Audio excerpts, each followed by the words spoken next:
khairat, berlomba-lomba di banyak kebaikan dan dengan istiqomah yang kita pinta akhir kehidupan kita mati dalam keadaan husnul khatimah. Amin ya Rabbi. Kenapa ya? Kenapa? Ya, karena muslim-muslimah yang baik hatinya, imannya, ibadahnya, akhlak dan ilmunya, insya Allah jiwanya tenang dan tentram walaupun tabungannya banyak. Amin. Jadi kalau mau tabungannya banyak, baikin hati, iman, ibadah, akhlak dan ilmu. Allahumma salli ala Muhammad, Allahumma salli ala Muhammad.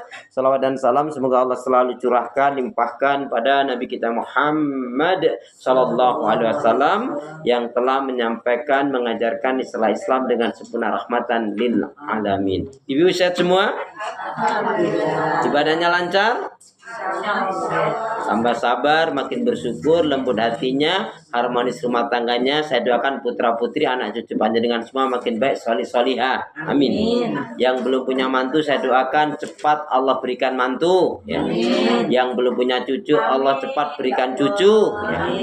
Yang punya penyakit, diangkat penyakitnya, disehatkan badannya. Yang punya masalah, diangkat masalahnya. Yang punya hutang, dilunasi hutangnya. Ya. Dan yang terpenting seperti pernah saya sampaikan, mangkana fi yaumihi, barang siapa yang di harinya itu dia alal hidayah awal Islam dan wal iman. Barang siapa yang di harinya dia di atas petunjuk hidayah Allah dalam Islam dan iman. Sehat badannya, jasmani rohaninya, lahir batinnya. Baik dengan keluarganya.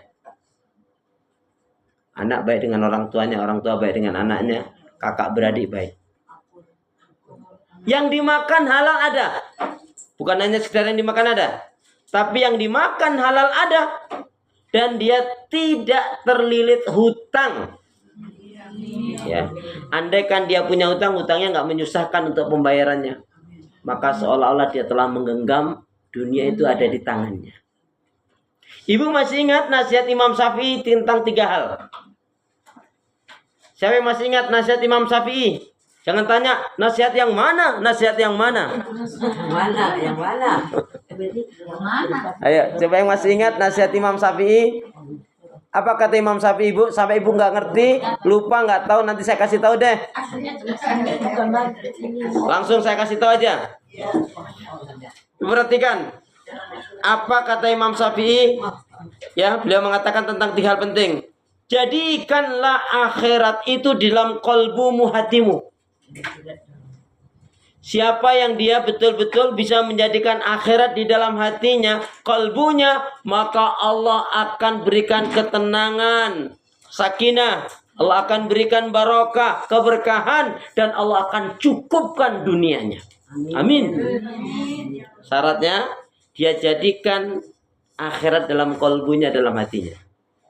Ibu kalau kaitannya dengan akhirat itu, ibu ingat apa? 4 hal. Bahkan 5 hal. Orang yang beriman tuh, Bu, kalau kaitannya dengan akhirat, 1 yang pertama adalah yaitu ridha Allah. Keridhaannya Allah, ya. Jadi kalau kaitannya dengan akhirat dikaitkan dengan 1 ridha Allah. Karena orang yang diridhai oleh Allah akan dimasukkan ke dalam ya rahmatnya, kasih sayangnya, surganya. 1 ridha Allah. 2 maghfirah, ampunan. Jadi Bu kalau ingat baca ayat tentang akhirat, contohnya walal akhiratu khairul laka minal ula. Adalah kehidupan akhirat itu lebih baik daripada kehidupan dunia. Ya, itu kaitannya dengan apa? 1 adalah ridha Allah, keridhaan Allah. Yang kedua maghfirah, ampunan Allah. Ibu mohon maaf, aku nak tanya, kesalahan dan dosanya masih banyak atau tinggal sedikit? Insya Allah. Masya Allah, insya Allah sudah. Kesalahan dosa ibu masih banyak atau tinggal sedikit? Kita sudah terhapus dengan sakit-sakitnya. Ya kan? Terus ditanya lagi. Tanya lagi, amal kebaikan ibadah ibu sudah baik, benar dan sempurna atau belum? Insya Allah menjurus. Ya, sudah benar atau belum? Belum. Amal kebaikan ibadah ibu sudah baik, benar dan sempurna atau belum? Belum. Satu lagi pertanyaannya, ibu-ibu pingin masuk surga atau pingin banget masuk surga? Pingin masuk surga atau pingin banget masuk surga? Masya Allah, tabarakallah ya. Amal kebaikan ibadahnya nggak sempurna ya. Dosanya masih banyak. Pingin banget masuk surga. Semoga Allah memberkahi merahmati kita semuanya. Amin ya rabbal alamin. Karena memang kita masuk surga bukan karena amal kita, tapi kita masuk surga karena rahmat dari Allah. Ya. Jadi ketika ingat kita membaca ayat tentang akhirat, maka ingat satu adalah ridha Allah, keridhaan Allah. Cari ridhanya Allah. Dua, al-maghfirah, ampunan dari Allah. Ibu ingin diampuni kesalahan dosanya atau diterima amal ibadahnya? Ibu ingin diampuni kesalahan dan dosanya atau diterima amal kebaikan ibadahnya? Ingin diampuni kesalahan dan dosanya dan diterima amal ibadahnya. Amin. Kemudian yang ketiga, jannatullah, surganya Allah. Jadi artinya untuk mendapatkan surganya Allah ya dapatkan ridhanya Allah dulu. Kemudian dosa-dosa yang kita lakukan minta diampuni oleh Allah, maghfirahnya. Kemudian yaitu jannatullah, surga. Surganya Allah. Ibu masih ingat kalau di akhirat itu kan ada dua, surga dan neraka. Nah, kalau neraka untuk orang-orang yang kufur, ingkar, zalim, fasik, orang yang jahat, kafir, orang yang suka berdusta. Bu, biasanya yang suka berdusta itu ibu-ibu atau emak-emak? Bapak-bapaknya, bapak-bapak juga semua semua mama dia. Jangan bapaknya dong. Mama dulu. Ibu-ibu yang suka marah-marah, ibu-ibu atau ibunya anak-anak? Ibunya anak.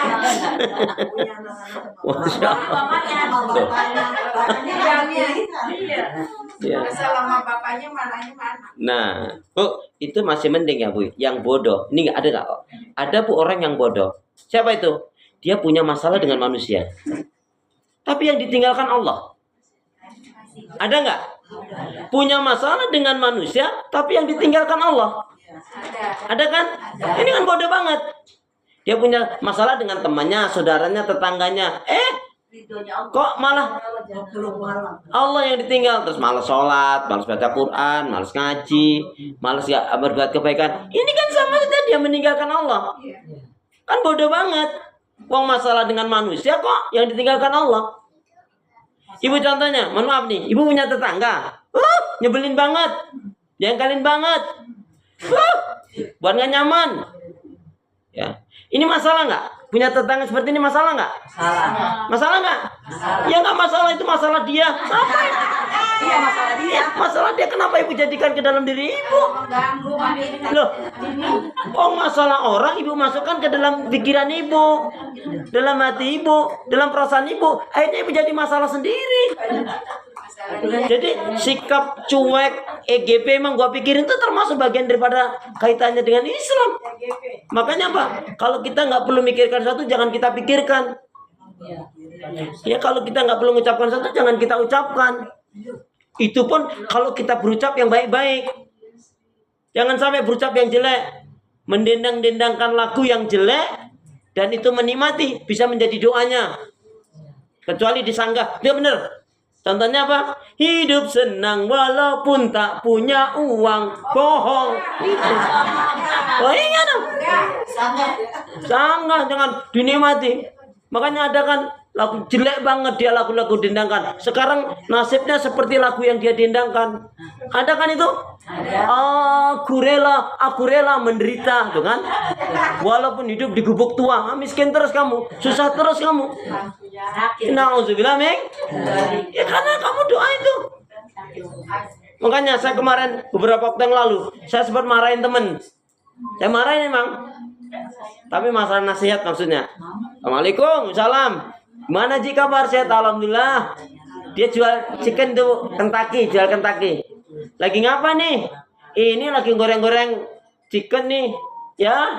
Lagi cari sesuap nasi, bilang gitu. Istighfar antum. Ya. Iya ngomongnya gitu kok. Ya. Istighfar kamu. Ente udah berapa lama jual Kentucky chicken itu? Ya udah ada 3 tahun. Terus berkembang nggak? Ya enggak sih, gini-gini aja sih, tapi ya ini. Nah itu doa ente jelek itu. Kenapa ente nggak bilang alhamdulillah ini anak lagi goreng chicken, yaitu untuk ngumpulin bisa umroh atau haji, kan nikmat kayak gitu. Oh iya. Kecuali kalau nah ya kecuali kalau hanya ngomongnya itu ya ini lagi nyari uang, nyari rezeki untuk suap nasi dan sebongkah. Ya. Nah, berlian itu sih boleh, tapi nggak manfaat juga kalau nggak untuk ibadah. Saya tanya sama ibu, mahalnya sehat, bernilainya sehat, berharganya sehat itu kapan? Jangan bilang ketika sakit. Lagi sehat. Iya, mahalnya sehat, bernilainya sehat, berharganya sehat adalah ketika Allah beri kita kesehatan, kita gunakan untuk ibadah. Itu ada yang sehat tapi sombong. Ada yang sehat tetapi cerai. Ada yang sehat tapi ngerumpi. Ada yang sehat tapi pelit. Ada yang sehat tapi nggak akur. Ada yang sehat tapi ngerumpi. Ada yang sehat tapi nyakitin anak mertua. Nah itu. Nah, balik lagi kan? Astagfirullahaladzim. Nauzubillah min dzalik. Alhamdulillah, di sini semua wanita-wanita yang solihah insyaallah. Amin. Ya, tiap malam tahajud, ya. Tiap hari baca Al-Qur'an. Banyak doa zikir istighfarnya. Pemaaf penyantun, penyabar, dermawan. Ih, enggak pernah marah-marah. Enggak pernah ngegosip. Alhamdulillah. Baik. Jadi saya ulangi kata Imam Syafi'i, ya, jadikanlah akhirat itu dalam qalbumu, hatimu. Kalau betul-betul Bu, akhirat itu yang ada dalam hati kita, kita jadikan akhirat kita, Allah akan berikan apa? Ketenangan, keberkahan, dan kecukupan dunia. Amin. Amin. Karena Bu, dunia itu kadang-kadang orang nggak cukup loh Bu, kurang aja. Karena Nabi mengatakan apa? Orang tuh kalau sudah diperbudak oleh dunia, dia maksudnya apa? Dia akan menghalalkan segala cara. Dia mintanya 1 emas dari gunung. Andai kan diberi 1 emas dari gunung, dia akan minta lagi. Dan dia akan baru berhenti kalau dia makan tanah atau dimakan tanah atau mati. Ini contoh. Seseorang punya 1 rumah pengen 2 rumah. Setelah 2 rumah pengen 3. Setelah 3 pengen 4. Setelah 4 pengen 5. Setelah 5 pengen 6. Setelah 6 pengen 7. Ini namanya apa? Ini namanya apa? Ini namanya pinter, cerdas, dan perhitungan. Kenapa? Karena anaknya 7. Jangan seuzon dong. Loh, saya anaknya 7. Kalau rumahnya cuma 3, gimana yang 4? Betul. Makanya jangan suuzon dong. Tenangkanlah dirimu, jangan terburu nafsu. Halo. Assalamualaikum. Waalaikumsalam. Masya Allah. Itu kalau lagi semangat kadang-kadang nggak kekontrol. Nah, padahal tuh dulu, tenangkanlah dirimu, gitu ya. Kemudian yang kedua apa? Ya, dan jadikanlah dunia itu sebatas genggaman tanganmu saja. Bukan. Tadi loh, kata nasihat Imam Syafi'i, jadikanlah akhirat dalam qalbumu, hatimu.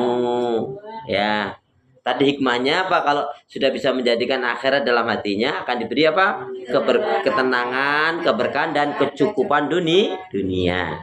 Nah, sekarang yang kedua, jadikanlah dunia itu sebatas genggaman tanganmu saja. Ya. Jadikanlah dunia itu sebatas genggaman tanganmu saja. Jangan sampai ke dalam kolbumu. Contoh yang paling gampang, Bu. Ibu tuh senang punya mobil baru. Senang, boleh-boleh aja. Ya. Jadikanlah dunia itu sebatas genggaman tanganmu saja. Jangan sampai dalam kolbu kita. Jangan sampai kita masukkan ke dalam hati kita. Contohnya, sebagian ya, jadikanlah dunia itu sebatas genggaman tanganmu saja. Jadikanlah dunia itu hanya sebatas genggaman tanganmu saja. Jangan sampai dalam kalbu kita. Jangan masukkan dalam hati kita. Bu, contohnya ibu punya mobil baru, senang dengan mobil baru itu. Boleh-boleh saja. Tapi hanya sampai batas garasi, nggak boleh dimasukkan ke dalam hati. Lagian nggak cukup lagi. Nah iya kan. Nah. Dan jadikan ini nasihat berharga sekali Bu ya. Sebab orang itu apa? Numpuk-numpuk dunia pada akhirnya dia tinggalkan Bu. Iya. Lihat orang mati yang menyertai 3. Hartanya, keluarganya dan amal ibadahnya. Harta dan keluarga balik. Mohon maaf Bu ya. Suami ibu sayang banget sama ibu, cinta banget sama ibu. Sebaliknya ibu sayang cinta banget sama suami ibu. Ketika suami ibu meninggal, atau ketika ibu meninggal, apalagi ibu-ibu ya, kalau suaminya meninggal, kemudian ada tim pemandi jenazah. Assalamualaikum Bunda, mohon maaf, kami dari tim pemandi jenazah sudah siap untuk memandikan. Dia bilang apa? Silakan, gitu. Kan lo gitu kan, nggak ada yang bilang jangan, saya mau tidur malam ini masih pengen tidur sama dia. Enggak ada yang kayak gitu. Loh, iya kan? Iya, Ustaz. Jadi betul dalam ungkapan itu, kalau selama ini diri berhiaskan emas intan permata bermandi cahaya, tetapi kalau sudah mati terputus kan? Silakan dikubur. Nah, silakan Sat. Iya Sat, malah begitu nih nyuruh cepet itu. Halo. Iya. Pas semua ya. Nah, makanya Bu, kalau sudah suami istri harus saling mencintai karena Allah sehidup surga. Hidup sesurga. Nah, kemudian yang ketiga apa Bu? Yang ketiga, nasihat Imam Syafi'i yang ketiga. Yang ketiga apa? Jadikanlah kematian itu ketiga. Satu, jadikanlah akhirat dalam kolbumu, hatimu. 2, jadikanlah dunia itu sebatas genggaman tanganmu saja. Ketiga, jadikanlah kematian itu di pelupuk matamu. Jadikanlah kematian itu di pelupuk matamu. Ya ini nasihat Imam Syafi'i. Ya, kalau ini di pelupuk mata kan itu menjadi nasihat otomatis. Jadikanlah kematian itu di pelupuk mata. Jadi kelihatan terus ya. Iya. Jadi mohon maaf Bu, orang kalau ingat mati, contohnya Ibu tahu, misalkan 5 jam lagi akan dicabut nyawanya oleh malaikat. Apa yang akan Ibu lakukan? Kita kasih tahu nih malaikat turun, malaikat turun, jamaah umat Al-Bani Amin. 5 jam lagi nyawa Anda akan saya cabut misalkan. Apa yang Ibu akan lakukan? Dikir, tulis-tulis wasiat. Ya. Ini cincin gelang ini untuk Ustadz. Waduh. Ini untuk siapa? Untuk siapa? Misalkan ini akan saya wakafkan. Loh, itu mesti senang Bu. Ya. Ya, tapi ada. Saya waktu ngisi di mana? Di Pekayon itu. Ya. Ibu-ibu apa yang Anda akan lakukan kalau 5 jam lagi nyawa Anda akan dicabut oleh malaikat pencabut nyawa? Stres katanya gitu. Terus selama ini ngaji gimana itu? Nggak tidur jadinya. Tapi ada lagi, terlepas ini jawabnya gurau di kampung Makassar. Saya tanya, bapak-bapak itu, Anda kalau 5 jam lagi dicabut nyawa Anda, apa yang akan lakukan? Saya mau cari restoran yang paling enak, dengan makan enak yang terakhir katanya. Kok pikirannya seperti itu? Artinya apa Bu? Kalau kita bisa menjadikan apa? Kematian itu di pelupuk mata kita, pasti kita akan terpacu dalam kebaikan. Ibu ngerti misalkan sholat duhur ini adalah sholat yang terakhir. Saya yakin Ibu akan berusaha semaksimal mungkin mengkusuk-kusukkan. Iya enggak?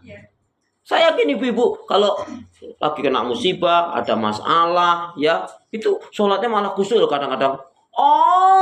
Allahu Akbar. Allahu Akbar. Sami Allahu liman hamidah. Iya, bernangis malah tambahan. Iya. Loh. Tapi kalau lagi Bu, mohon maaf nih, lagi senang lupa ya Allah. Allah Akbar. Assalamualaikum. Bos bablas. Ya Allah karim. Jadi macam mana kita nih? Nah, ini nasihat berharga ya. Saya ulangi ya. Jadi nasihat berharga dari Imam Syafi'i yang pertama, jadikanlah akhirat itu di dalam qalbumu, hatimu. Jadikanlah dunia sebatas genggaman tanganmu saja. Tentunya jangan sampai melekat ke dalam hati. Dan jadikanlah kematian itu di pelupuk mata. Ibu yakin akan mati? Tahu datangnya kematian? Enggak. Enggak. Sudah siap apa belum? Harus siap nggak siap. Pertanyaannya sudah siap apa belum? Harus berusaha. Jawabannya belum atau insya Allah? Insya Allah. Ya, kalau saya Bu betul-betul belum siap ya. Lagi menyiapkan diri. Jadi Bu yang sudah siap silahkan. Astagfirullah. Insya Allah. Ya Allah ya Karim, Masya Allah. Baik.